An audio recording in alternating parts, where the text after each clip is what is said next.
Miracle Morning, je levais à 5 heures du matin, je plongeais dans un bain froid. Tu sais un peu ces conseils de soi-disant entrepreneurs qui sont ultra rigides, mais en fait, t'es pas une machine et d'autant plus si tu une femme. Tu cyclique. Donc, comment est-ce que tu fais pour adapter concrètement cette cyclicité à ton business? Comment est-ce qu'on fait pour être aligné? Parce que je suis convaincue d'une chose, pour pouvoir bien vivre son business, faut faire attention à son énergie. Et en tant que femme cyclique, notre énergie, elle varie au jour le jour. Donc, si tu n'utilises pas encore cette notion, et si tu ne traques pas ton énergie, et que tu n'as pas fait le lien avec ton cycle, ce podcast, c'est une invitation à t'amener à réfléchir, réaliser.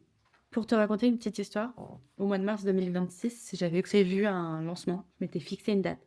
Tu sais, un vrai lancement, quoi, où tu as tout planifié, tu as tes emails, ta page de vente, ta masterclass, la date est fixée, etc. Tout est prêt. Puis la date est en train d'arriver. Et moi, j'étais en plein SPM. Tu sais, c'est le genre de semaine où il y a tout qui te semble hyper difficile, tu remets tout en cause, tu sens qu'émotionnellement, t'es à vif. Finalement, l'idée de passer en mode vente, ben, ça m'a plutôt donné envie de me cacher sous la couette. Du coup, j'ai eu deux options. La première, c'était de pousser quand même, de me dire que les vrais entrepreneurs font pas de pause, que si j'ai un business, je dois être capable de performer, quelles que soient les circonstances. Et puis se comporter un peu finalement comme si mon corps n'existait pas. La deuxième solution, ça a été de reporter. Donc, j'ai reporté. Honnêtement, je me suis sentie coupable pendant, allez, 5 minutes. Comme si, en gros, j'avais un peu échoué quelque part. Comme si une vraie dirigeante n'aurait jamais fait ça, etc. Puis en fait, après, j'ai pris du recul et j'ai réalisé qu'il y avait, bah, mine de rien, quelque chose d'important. Reporter ce lancement, c'était pas une faiblesse, c'était une décision stratégique. Parce que quand tout ton business dépend de toi, se lancer en mode vente alors que ton énergie est au plus bas, forcément, ta tolérance émotionnelle, elle est à zéro. Tu te sens vulnérable, à fleur de peau. Donc finalement, bah, ça ne donne pas de bons résultats parce que les agents, ils achètent pour toi ton énergie. Donc si tu n'es pas capable de mettre cette énergie-là, ça va devenir compliqué. Ça devient donc compliqué pour tes chiffres, pour l'expérience que tu essaies de créer, pour les gens qui achètent. Bien sûr qu'ils achètent ton produit, mais qui tu es, ce que tu dégages, c'est ultra important. Moi, dans tous mes appels découvertes, j'ai un questionnaire en amont. Les gens, quand je leur demande pourquoi est-ce qu'ils ont envie de bosser avec moi, la réponse, c'est pour toi. C'est pas parce que je suis experte, c'est pas parce que je suis visible, c'est pas parce qu'ils m'ont vu à une conférence. Non, c'est parce que je suis qui je suis. Donc, du coup, j'ai décalé de 2 semaines mon lancement. Et un lancement, même quand t'es pas en SPM, bah, c'est fatigant, hein. Donc, 2 semaines plus tard, j'étais plus proche de mon évaluation. Et donc, forcément, bah, j'avais plus d'énergie. C'était plus facile. Tout ça pour dire que intégrer sa féminité dans son business, sa cyclicité, c'est pas une faiblesse, c'est vraiment de la stratégie. Il y a certaines croyances qui sont bien ancrées et du coup, tu as des fausses croyances autour de ta cyclicité. Mais ça, tu peux seulement t'en rendre compte qu'en fait, quand tu as traqué ton énergie et ton cycle. La croyance que si t'es pas régulière, si t'es pas productive toujours de la même manière, c'est parce que tu manques de discipline. Pendant des années, je me suis raconté que je procrastinais trop, que je manquais de constance, que j'arrivais pas à tenir mes routines. Et j'ai essayé de le corriger avec plus de structure, plus de to-do list, plus de pression finalement. Forcément, ça marchait pas. Bon allez, ça marchait quelques jours, puis après ça s'effondrait. Puis après, je me sentais encore plus nulle, quoi. Ce que personne m'avait dit, par contre, ou potentiellement, ce que j'aurais voulu qu'on me dise bien plus tôt, c'est que l'énergie féminine, en fait, elle est pas linéaire.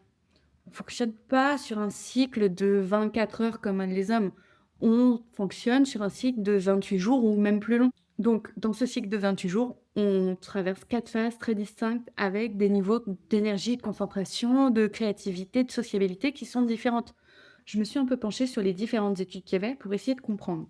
Parce qu'en fait, c'est pas anecdotique. C'est pas juste avoir des hauts et des bas. C'est de la physiologie, de la biologie. Et donc là, on retrouve bien la Émilie qui a fait ses études de pharmacie et médecine avant de shifter, parce que c'est vraiment des notions qui m'intéressent. Mais en gros, finalement, c'est les hormones. C'est les oestrogènes, la progestérone, la testostérone, la LH. Tout ça varie de manière ultra significative sur 28 jours.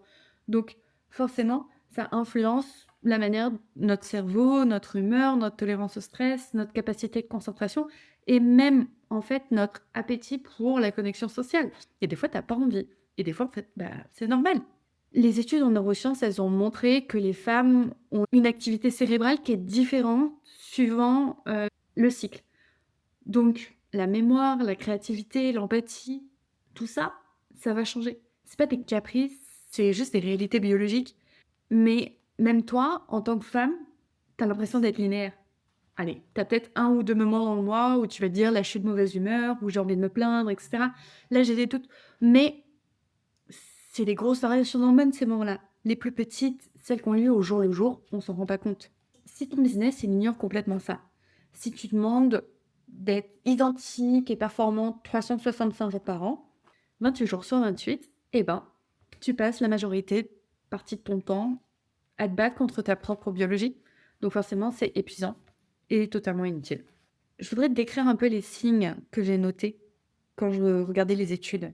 Bien sûr, ça varie à tout à chacun, hein, celles qui sont sous contraception hormonale ne ressentent probablement pas, ou moins. Je veux juste te donner des pistes de réflexion. C'est pas tout le monde, c'est pas la même intensité, mais sache que ça peut arriver. Et si des fois tu sens qu'il y a quelque chose, je t'invite à faire attention à ton cycle. La phase folliculaire, tu sais, c'est celle juste après les règles. C'est là où ton énergie, elle va monter progressivement. Tu es généralement plus créatif, tu vas apprendre plus vite, si tu as de la motivation pour démarrer un nouveau projet, c'est le bon moment pour pouvoir créer, structurer et lancer des nouveaux projets. Ensuite, tu as la phase ovulatoire. Normalement, c'est là où tu es au sommet, social, persuasif. C'est le moment parfait pour tes appels de vente, pour faire ton lancement, les collabs, les prises de parole. Si tu as quelque chose d'important à vendre ou à présenter, planifie-le à ce moment-là. La phase lutéale, c'est le moment où l'énergie commence à baisser. Tu vas devenir plus analytique, tu vas avoir envie de finir des choses plutôt que de commencer des nouvelles. C'est excellent pour tout ce qui est tâches de fond, donc la compta, process, documentation. Mais attention parce que si tu as des décisions importantes à prendre ou que tu as des rendez-vous avec des gens et ça peut être conflictuel, bah là ta tolérance elle est plus basse. Enfin, tu es dans la phase de SPM.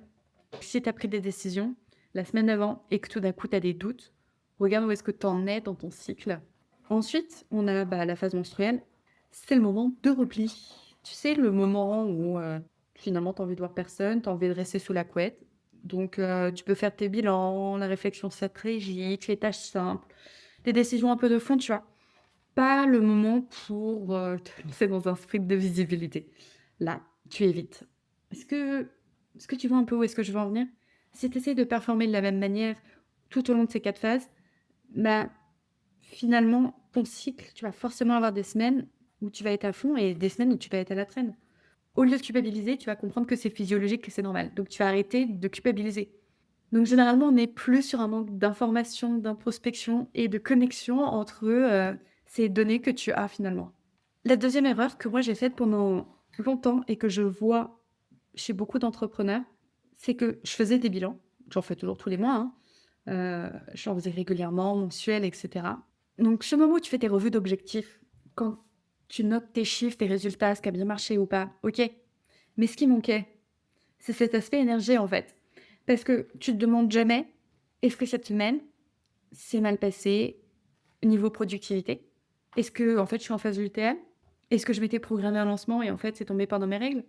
Est-ce que j'ai essayé de faire des appels de vente pendant une semaine où finalement, mon énergie, elle est basse? Parce que oui, des fois, tu as des mauvais résultats, mais en fait, qui sont pas alignés avec ta stratégie, mais en fait, qui sont connectés à ton énergie. Donc, une fois que tu es capable de le traquer, que tu es capable d'en faire une analyse, bah, ça devient vachement plus simple. Parce que la solution, du coup, c'est pas de changer de stratégie, de retravailler ton offre, quoi que ce soit. Par contre, l'objectif, du coup, c'est de mieux planifier suivant ton énergie et ta phase. Ça va changer radicalement la manière dont tu interprètes tes résultats. Au lieu de te dire que tu as des résultats pourris cette semaine, que tu es vraiment nul, que tu te remets en cause, etc., bah en fait, tu vas juste te dire, si j'ai pas eu les résultats attendus, c'est peut-être parce que j'avais prévu des tâches qui me demandaient énormément d'énergie cette semaine, alors que je suis dans une phase où j'ai pas d'énergie. C'est aussi ça une posture de dirigeante. C'est pas uniquement être dans une posture de victime, mais se réaliser et prendre action. Le bilan où tu notes juste tes chiffres, tes résultats, le nombre d'abonnés, etc. Il ne t'apprend rien sur toi. Il te dit uniquement ce qui s'est passé. Il va pas te dire pourquoi. Donc, intègre cette dimension d'énergie dans tes bilans. Ça va te permettre de passer à un bilan qui va relier qui tu es en tant que femme. C'est comprendre un peu les causes derrière les effets. C'est ce qui va te permettre de prendre de vraies décisions stratégiques au lieu de simplement réagir à des résultats. Finalement, tu ne sais pas pourquoi. Je te donne un exemple. Si, en février, semaine 1, tu as posté 5 fois, lancé newsletter, tourné une vidéo YouTube, mais par contre qu'à la semaine numéro 3 du mois, tu as posté que 2 fois et rien d'autre. Et que tu te dis, je manque de discipline. Mais si tu as noté ton énergie et ta phase de cycle, tu verras peut-être que ta semaine 1, tu es en phase folliculaire, avec une énergie à 9 sur 10, et que la semaine 3, tu étais en phase lutéale, avec une énergie à 4 sur 10. Du coup, un SPM qui commence à se faire sentir. Tu vois, c'est pas le manque de régularité, hein, c'est la physiologie. Si tu vois ça, tu te bats plus contre toi-même, mais tu commences à planifier plus intelligemment. Tu peux mettre des sprints de création pendant là où tu as l'énergie.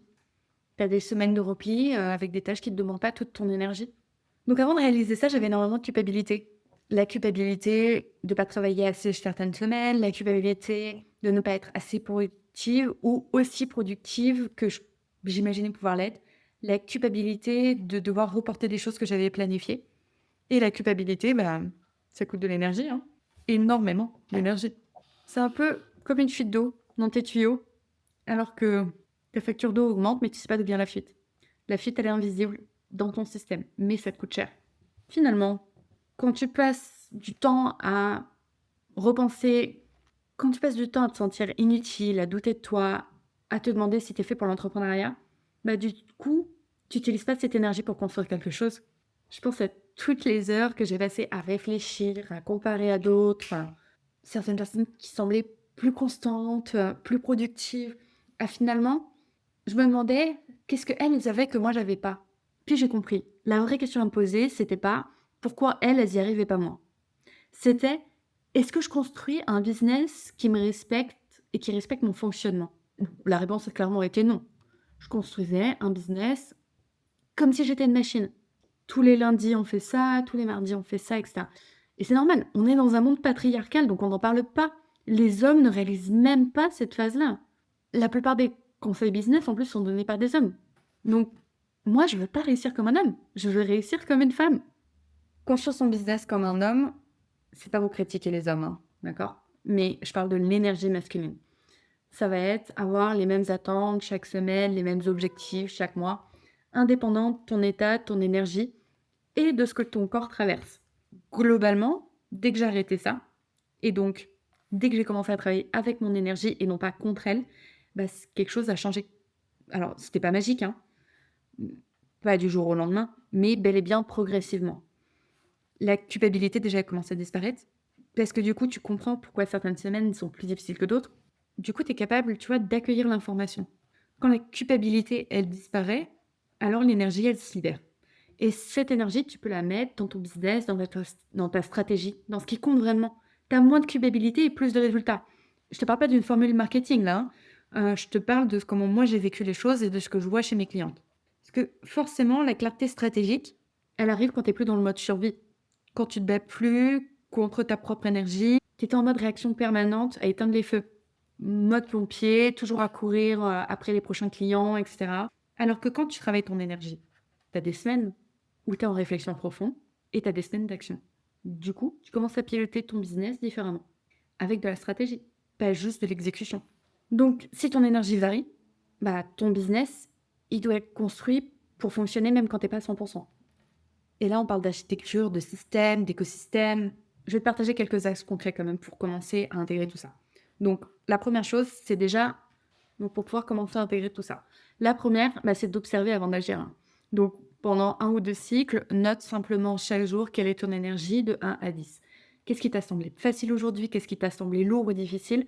Et finalement, si tu connais ta phase de cycle, tu peux la noter aussi. Tu vas commencer à avoir des patterns, des choses qui reviennent de manière cyclique.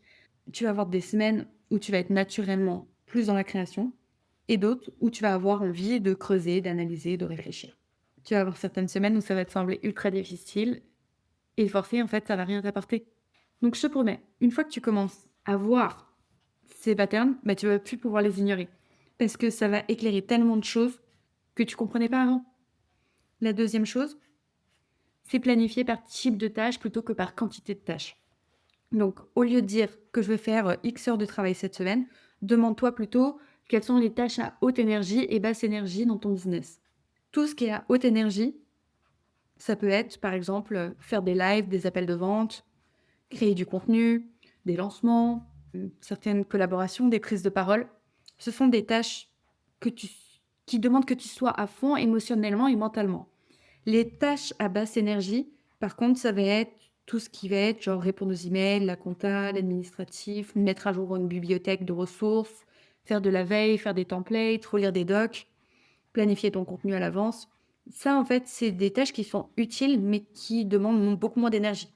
Donc, quand tu planifies ta semaine ou ton mois, essaye d'aligner ces tâches, donc tâches de haute énergie avec semaines à haute énergie, et les semaines à moins d'énergie, bah, c'est pas grave. C'est assez simple en fait et ça change tout. Donc concrètement, j'aime les exemples très précis. Comme tu sais, je suis assez pragmatique. Donc comment ça peut se traduire un peu sur ton calendrier et tout. Donc si je veux créer 4 vidéos YouTube ce mois-ci, que je vais envoyer 6 emails à ma liste email, que je veux faire un live de masterclass pour pouvoir vendre, et puis bah il y a les tâches admin, etc. Au lieu de répartir ça de manière uniforme, d'accord? Donc tous les lundis, je fais mes vidéos YouTube, etc. En fait, je vais d'abord identifier mes semaines où je vais avoir une haute énergie. Et c'est là que je vais placer le live de la masterclass et organiser mon lancement. Les emails, ça va me demander un peu d'énergie créative. Donc, je vais les mettre là aussi. Mais les 2 semaines où je pense avoir de l'énergie plus basse, je vais mettre des choses un peu plus répétitives, par exemple du batching, etc. Voilà, des choses où je sais que ça va être aligné. Donc finalement, tu produis la même quantité de contenu, mais tu l'as produit dans un état où tu es vraiment dispo pour le faire. Normalement, ça se ressent sur ta qualité, ton énergie, ce que tu vas transmettre, dans la connexion avec ton audience. La troisième chose, et c'est probablement aussi la plus importante, c'est de construire un business qui ne repose pas uniquement sur ton énergie. Parce que même avec la meilleure planification du monde, eh ben, il y a des semaines qui sont difficiles, quoi. Il y a des week-ends où c'est normal. Des moments où ton énergie est au plus bas. Et pourtant, ton business, ben, il doit continuer. Donc ça, c'est une question de structure, d'architecture, pas de stratégie supplémentaire. Un business qui a des systèmes clairs, une offre bien structurée, un parcours client qui fonctionne sans que toi t'interviennes en permanence, c'est un business qui va respirer et qui donc peut soutenir ta croissance sans t'épuiser. C'est exactement là-dessus que j'accompagne mes clientes dans le cercle à construire. Ça veut dire quoi un business aligné avec qui tu es? Ça veut dire que tes offres correspondent à comment tu aimes bosser, que ton modèle d'acquisition est construit autour de ce que tu fais naturellement bien, que tes systèmes ils fonctionnent même dans les périodes difficiles et que chaque action que tu mets en place nourrisse quelque chose de plus grand. Un business aligné, c'est un business où tu n'as pas à te forcer à être quelqu'un d'autre pour que ça fonctionne. Mais pour arriver là, il faut déjà prendre du recul. Il faut faire un vrai diagnostic de ce qui fonctionne, de ce qui coûte de l'énergie. Et il faut restructurer les fondations, plutôt que de continuer à rajouter des actions sur des actions qui sont instables. C'est un travail de fond, hein. C'est un travail qui se fait en accompagnement. Parce qu'en fait, quand tu es trop proche dans ton business, eh ben, tu vois plus clairement ce qui se passe. Le cercle, c'est mon accompagnement stratégique, donc sur 6 mois, pour les solopreneurs ambitieux qui veulent passer un nouveau palier de croissance sans ajouter de charge de travail, sans s'épuiser davantage. C'est pas un programme de plus qui t'ajoute des choses à faire. C'est un espace dans lequel on fait d'abord un bilan honnête. Ce qui freine ta croissance, qu'est-ce qui crée de la complexité inutile, qu'est-ce qui te coûte de l'énergie. On travaille donc sur cette posture de dirigeant, avoir des informations, comment les collecter, quoi collecter, et puis pouvoir les analyser pour pouvoir prendre les bonnes décisions. Donc rappelle-toi, t'es pas une machine, tu fonctionnes par cycle. Et ignorer ça dans la manière dont tu structures ton business, c'est de travailler finalement contre toi-même, pas avec toi-même. Intégrer ta féminité dans ton business, c'est construire intelligemment en comprenant comment est-ce que tu fonctionnes vraiment. C'est aligner tes actions avec ton énergie. C'est arrêter de te battre contre ta propre nature et finalement l'utiliser comme un levier. Donc quand tu fais ça, eh ben, tu travailles moins. Mais c'est surtout que tu travailles surtout mieux. Moins de culpabilité, plus de résultats. C'est le business que tu mérites de construire. Si tu as aimé cet épisode et que tu le trouves utile, eh ben, partage-le à une entrepreneuse qui en a besoin. parce que ce genre de conversation, on n'en a pas assez. Donc postule au cercle aussi pour que je puisse t'accompagner à aller plus loin dans cette réflexion. Et puis abonne-toi au podcast et laisse-moi un petit commentaire. À bientôt!